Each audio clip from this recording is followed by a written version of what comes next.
Olá, senhoras e senhores, hoje eu vou falar sobre o recheio do nosso Oreo. Sem mais delongas, vamos logo para a nossa incrível aula sobre o fundo, regras e como escolher. Você já sabe tudo sobre fundos de investimento. Hoje eu vou te falar quais são as adaptações quando a gente parte para o mundo da previdência. Mas o recheio não é muito diferente de tudo que você já viu até agora, tá bom? Então, a pergunta é: qual é o melhor fundo para você? Qual é o melhor recheio para colocar dentro do seu biscoito previdenciário? Isso aqui, assim, você já tá... Assim, a essa altura você já é profissional na resposta a essa pergunta, mas eu vou passar por ela. O que é mais saudável? Um prato de arroz ou um prato colorido? Um prato colorido. Então, por quê? Me explica por que 90% da previdência do Brasil está em renda fixa. É isso, as pessoas investem tudo em renda fixa na Previdência. Se um extraterrestre, né, chegasse no Brasil e olhasse, acho que a coisa que ele ia achar mais bizarra, né, e olha que a gente tem muita bizarrice, seria o fato de que as pessoas pegam dinheiro de mais longo prazo, que é o dinheiro previdenciário, que no mundo inteiro se investe de forma mais sofisticada, no mundo inteiro exagero, né, mas principalmente nos Estados Unidos, na América Latina, o Chile é muito sofisticado disso.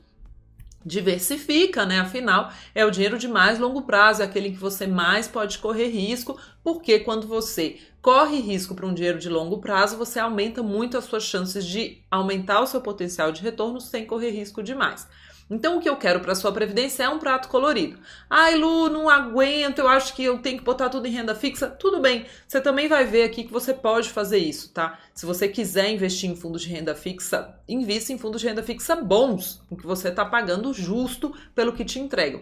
O problema no Brasil é que a maior parte dos fundos de renda fixa previdenciários são muito caros também. Então, além de ser ruim, é caro, então é péssimo, né? Em todas as frentes. Porém, eu vou defender muito que você tenha pelo menos um pedaço da sua previdência num prato colorido, porque afinal a gente precisa de ajuda dos juros compostos, a gente precisa de ajuda da rentabilidade para poder ir mais longe com a nossa construção de patrimônio, porque a gente vai querer ficar sem trabalhar lá na frente, tá?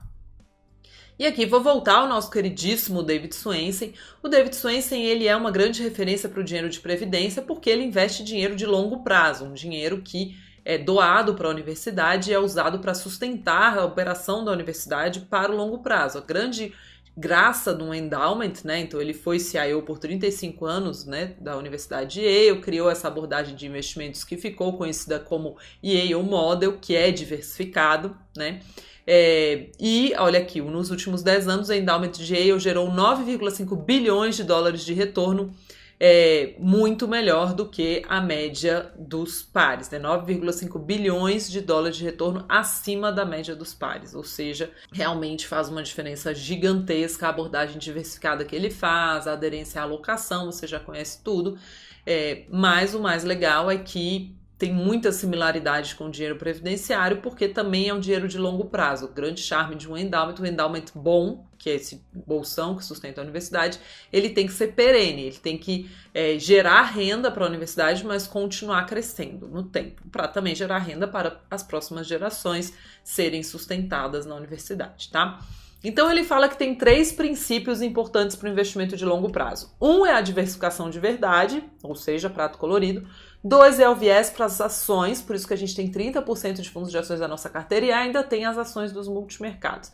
E o 3 é a economia de impostos. Olha só, na Previdência a gente consegue ter essas 3 coisas, ou seja, perfeito para o dinheiro de longo prazo. Então é óbvio que a sua previdência, a gente vai mergulhar mais em alocação, eu quero que ela tenha a mesma estrutura do seu dinheiro fora da previdência, ou seja, a gente vai fazer um super portfólio previdenciário, que tenha 22,5% em estabilidade, 40% em diversificação, 30% em valorização e 7,5% em antifragilidade. Você vai ver mais pra frente que o 7,5% em antifragilidade não é tão fácil assim de fazer na previdência, por restrições regulatórias, mas a gente pode fazer essa fatia separadinho, juntar ela lá. Então vamos supor que você tenha 100 mil reais ao todo do seu dinheiro. Uma parte vai ficar normal em investimentos fundos tradicionais e a outra em previdência. Na hora de calcular os 7,5%, né, então os nossos R$ 7.500 vão para antifragilidade. Você calcula tudo junto quanto vai para os fundos de ouro e dólar, tá? O dinheiro de previdência é tratado de forma diferente, então se eu tenho 30 mil reais para previdência, eu vou olhar para ele separadamente, vou fazer toda a alocação dele separadamente, mas só no caso do fundo de ouro, porque ouro Não dá para fazer, não tem fundo de ouro previdenciário, por restrições regulatórias, e também não tem previsão legal para fundo 100% dolarizado, pelo menos até o momento que eu estou gravando essa aula, porque a regulação de previdência tem avançado muito. Então, a parte de ouro e dólar você vai ter que fazer fora do biscoito, tá? Mas a gente fala mais sobre isso na parte de alocação. O resto eu vou querer que você tenha o prato colorido inteiro, tá? Que tipos de fundos a gente tem dentro da Previdência? A gente tem Previdência Renda Fixa, multimercados, ações e a gente tem fundos de previdência, que é quando você pega, eu expliquei já para vocês fundos de fundos, mas você tem um fundo recheado de fundos lá dentro previdenciários.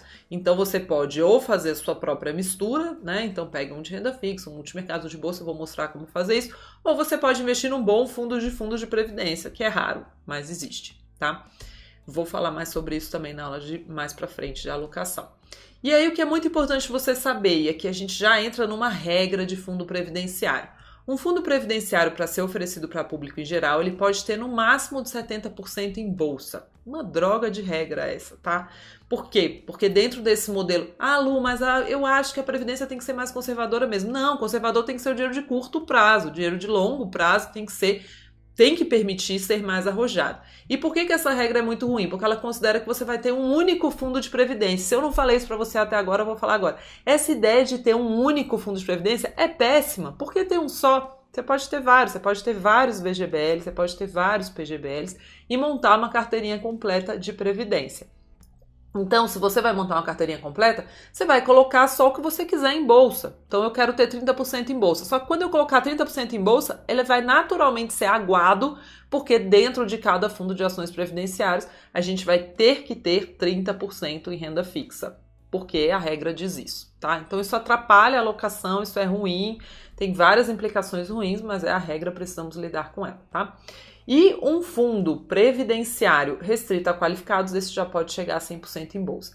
Mas o fato dele ter no máximo 70% em bolsa faz com que vários fundos de ações previdenciários, de gestores especialistas em ações, sejam classificados como fundos multimercados previdenciários. Mas aqui para o nosso objetivo de montar uma alocação, a gente vai chamar de fundos de ações, mesmo os que têm 70% em bolsa, quando a gente quiser que eles entrem na sua fatia de bolsa, que senão tudo ia ser multimercado, né? Você já deve ter percebido a essa altura que o que vale do ponto de vista regulatório para classificar os fundos, com frequência é muito o que é necessário para a burocracia. Quando a gente olha aqui do ponto de vista de alocação, eu estou me preocupando com como você monta a sua carteira. Então, eu vou classificar de acordo com o perfil real do fundo. Se ele é um fundo de bolsa, majoritariamente, eu vou chamá-lo de fundo de ação, para facilitar a sua alocação, tá? Então, assim vai entrar no nosso aplicativo, assim vão entrar nos relatórios e tudo mais, tá? Então, a gente já sabe que no plano está a eficiência tributária, renda e sucessão, que eu ainda vou falar sobre isso, em que a seguradora é personagem principal, tá? Sobre sucessão, uma coisa que é legal você saber é que no processo de sucessão, então quando a Previdência, mais uma economia de imposto que eu não falei na última aula, quando o dinheiro passa de uma geração para outra, ele em geral não entra em inventário, então fiz um PGBL e morri. Esse dinheiro não entra no inventário e em geral não incide imposto ITCMD, que é o imposto de transmissão, causa morte e doação, tá? Olha se no seu estado incide. Em vários estados não incide o ITCMD na sucessão, então ele tem também um papel meio de seguro, ele é liberado rápido para a família e sem imposto, tá? Só um adendo rápido aqui. Sem ITCMD, né? Voltando para o fundo, tá? O fundo é onde está a estratégia, é onde a gestora é personagem principal, tá? E aí a gente vai falar um pouco mais sobre isso, que a gestora e a seguradora não precisam ser da mesma empresa. E, na verdade, a melhor combinação se dá quando não são. É nisso que a gente vai mergulhar agora. Lembra quando eu expliquei fundo de investimento para você que eu falei de todos os papéis? Gestor, administrador, custodiante, distribuidor. No mundo da previdência, a gente tem mais um personagem, que é a seguradora. A seguradora é quem vai cuidar de toda a parte do plano, né? Aqui a seguradora é importante, no plano, porque é ela que vai definir pagamento de renda, ela que vai definir tabatuarial, ela que vai cuidar de toda aquela parte do biscoito. No fundo, a gente já sabe quem é o personagem que mais importa. É quem é que está gerindo esse dinheiro, né? Quem é que está decidindo onde vai colocar, onde vai investir. É a gestora, tá? Então, eu quero te perguntar isso daqui. Qual que é o melhor desses dois chocolates? O chocolate Carrefour, chamado marca própria, ou o chocolate Lindt? Batendo no olho assim nos dois, se você tiver que escolher, assim, você vai ganhar muito dinheiro se a pessoa para quem você estiver dando o chocolate gostar do chocolate. Em qual você vai? Você vai no Lindt, né? Lindt é muito melhor do que marca própria. A Lindt só faz chocolate, né? Carrefour não, faz um monte de coisa. A Lindt é uma especialista. Então, no mundo da gestão, a gente também tem o nosso Lindt, né? No mercado de previdência, então pensa ali no seu supermercado, você vai no Carrefour, né? Então, Carrefour equivale ao seu banco. Carrefour, Banco do Brasil, tá? Você entra no Carrefour, você precisa comprar o chocolate do Carrefour? Não, porque lá também tem produtos não marca própria, que são os Lindts. No Brasil, historicamente, assim, antigamente, a gente só tinha produto marca própria dentro do banco. Então, você entrava lá, todo o produto distribuído no Banco do Brasil era Banco do Brasil. Então, por isso que a gente acabava comprando fundo Banco do Brasil horrível, tá? Hoje, já há um tempo, desde que começou a concorrência das corretoras, a gente evoluiu para um modelo mais parecido com o modelo americano, que é o modelo de plataforma aberta. Então, você consegue usar o Itaú e dentro do Itaú, você não comprar o fundo Itaú, você não comprar o fundo marca própria, e sim um fundo de terceiro, o Lindt, que o Itaú passou a distribuir para não perder esse cliente para as corretoras que começaram a distribuir. Na verdade, o Itaú sempre ofereceu o Lindt, só que ele oferecia só no private banking para clientes de mais alto patrimônio. O que mudou de uns 10 anos para cá foi que, com a concorrência das corretoras, ele falou: para eu não perder esse cliente, eu vou ter que descer o produto do private banking, que eu só oferecia para clientes de mais de 10 milhões, também para o público em geral. Então, a boa notícia é que mesmo que você queira ficar no banco, você acha Lindt hoje dentro do banco, tá? Só que provavelmente, se você não souber o que você está fazendo, você vai levar uma marca própria. Você vai levar o produto Itaú, gestão Itaú, segurador Itaú, tudo Itaú. Por quê? Porque é naquele que eles ganham mais dinheiro e por isso é o primeiro que vai aparecer para você na frente da prateleira, é o que o gerente vai te oferecer. Mas se você for um pouquinho mais espertinho, assistiu a aula da Luciana, você já vai chegar lá pedindo o Lindt e não marca própria. E eu vou mostrar para você até o fim dessa semana o que é o Lindt, né, no mundo previdenciário, tá? Então aqui para explicar como funciona. Vamos dividir os papéis. Para de pensar na previdência como aquele produto que o banco te mostrou, tá? Que é um só, para você todos os personagens ali são o banco.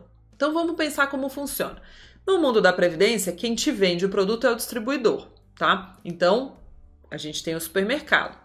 A seguradora é quem estrutura o produto dentro das regras de previdência e assegura a renda quando desejada. Ela é a embalagem do nosso chocolate.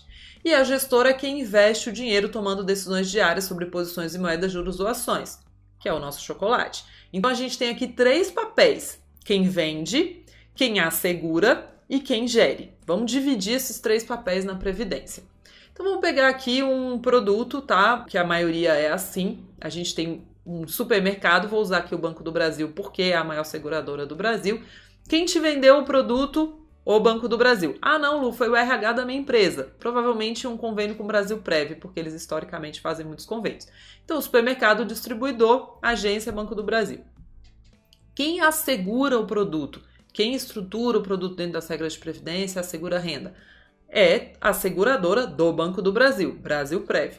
E aí aqui que está o erro. Quando a gente pula para a gestora, a própria Brasilprev também faz o produto. Em geral, produtos muito ruins, caros, de renda fixa. E essa estrutura aqui que eu tô falando vale para outros bancos, tá? Você também tem o Itaú, distribui a previdência, a seguradora é do próprio Itaú e a gestora também é do próprio Itaú, né? E por aí vai, tá?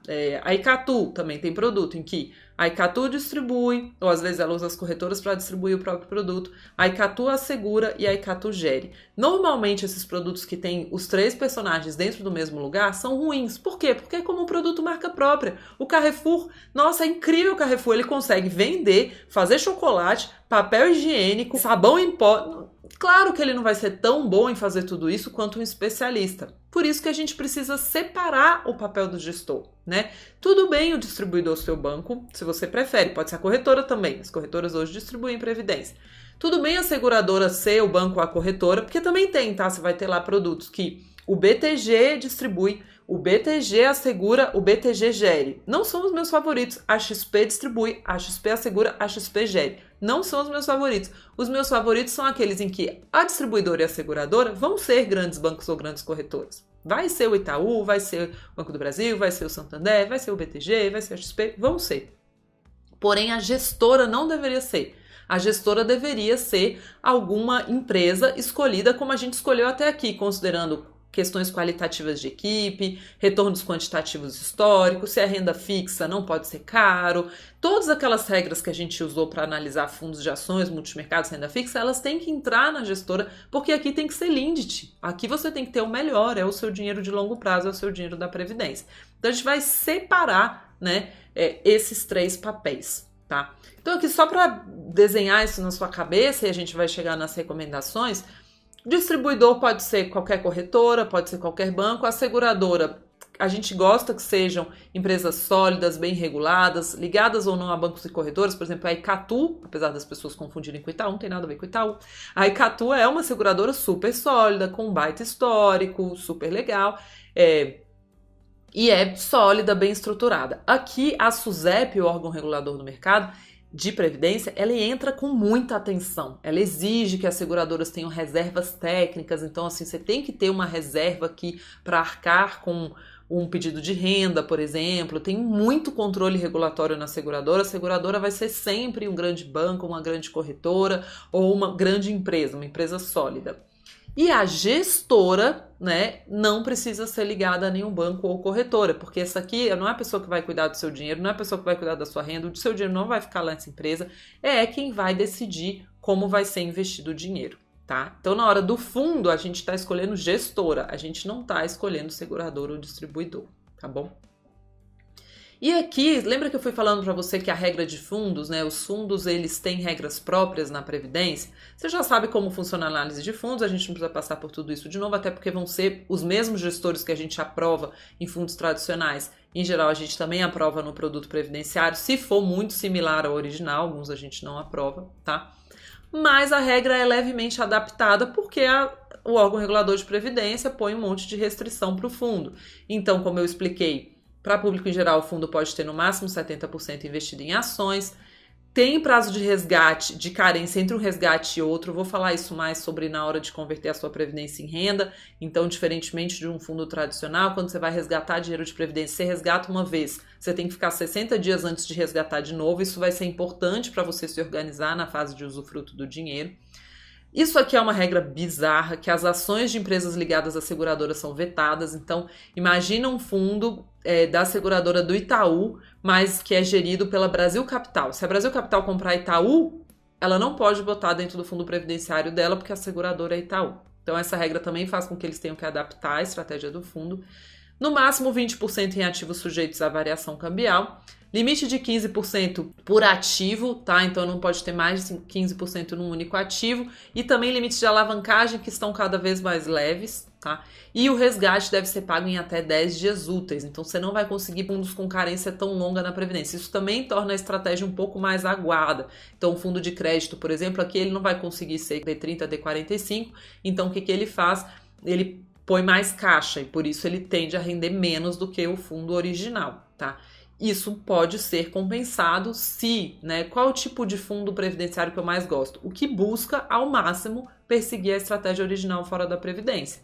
Por quê? Porque aí ele vai ter que seguir todas as regras aqui, mas como os benefícios tributários são muitos, a economia tributária pode ser maior do que isso, tá?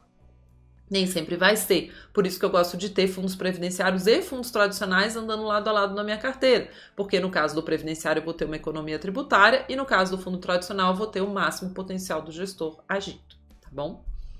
E para qualificado muda algumas coisas, então você pode chegar a 100% do patrimônio investido em ações num único fundo. O prazo de carência entre um resgate e outro é maior, chega a 180 dias, então você vai ter que se planejar mais na fase de usufruto. Se você tiver fundos qualificados para poder fazer um resgate e ficar 180 dias até o próximo, ou seja, fazer resgates maiores, né? A gente vai falar sobre isso. No máximo 40% em ativos sujeitos à variação cambial e o resto muito parecido, tá? Critério principal para análise, como eu falei, quanto mais o fundo espelhar a versão fora da previdência da casa, melhor. Não vai ser um espelhamento perfeito, costuma ficar um pouco para trás em retorno, que se espera que seja compensado por vantagens tributárias para o dinheiro de longo prazo, tá bom? Vou sugerir que você teste a sua previdência na Super Ferramenta. Agora você já sabe o que a gente gosta num fundo. Se é um fundo de renda fixa, é um fundo multimercados. No longo prazo, ele tem que bater o CDI, né? Se é um fundo de ações, no longo prazo, ele tem que bater o Ibovespa. Então, vá na Super Ferramenta, pegue aquele fundo previdenciário que eu pedi para você olhar na última aula, que é o fundo que você já tem aí. Eu já tenho um fundo de previdência aqui. Joga lá e dá uma olhada nele, olha todos os dados, ele está dando um retorno recente. A maior parte dos fundos de previdência no Brasil, o desenho vai ser o CDI e ele um pouco abaixo do CDI, isso é ruim, né? Então é um fundo de previdência que faz crédito privado, faz um monte de coisa, só que a taxa dele é tão alta que o excesso de risco que ele te dá, comprando crédito privado, ele come via taxa de administração. Então, se você olhar para a sua previdência e encontrar ali um produto que no longo prazo, longo prazo, 10 anos, fica ali sempre andando atrás do CDI, é ruim, né? E eu vou te ensinar como trocar. Também coloquei aqui o segundo QR Code, esse coloridinho, é de um post do meu Instagram, que é o do Prêmio Ório Chá Verde, né? Eu sempre identifico as piores previdências e mostro para elas passarem vergonha mesmo, para eles repensarem os produtos que eles têm em casa. E nesse post aqui eu coloquei 3 fundos horríveis de previdência gigantescos. Então é bem possível que você esteja em um deles. Se você nunca fez portabilidade de previdência, é bem possível que você esteja em um deles porque eles são muito ofertados na ponta e são produtos horríveis. Já olha aí também se você não está em um deles. É Prêmio Ório Chá Verde porque eu uso o óleo para explicar a previdência. E quando eu fui para o Japão, eu comi um óleo de chá verde que era uma coisa horrível. Então, sim, para mim o óleo chá verde é um grande símbolo do biscoito bom, uma coisa muito gostosa, ou seja, a previdência, um produto muito legal e muito útil, porém que você botou um recheio tão ruim nele que ficou ruim. E eu gosto de chá verde, tá? Mas no biscoito não funcionou. Então você tem 2 deveres de casa aqui. Jogar o seu fundo na Super Ferramenta, olhar para a cara dele, a essa altura você já sabe ver se um fundo é bom ou ruim. E ir lá nesse post Prêmio Ório Chá Verde e ver se o seu fundo não é nenhum desses 3 que são gigantes e são péssimos, porque aí também você já fala, nossa, preciso resolver isso aqui. Não resgate, a gente vai fazer portabilidade dele, tá? É isso.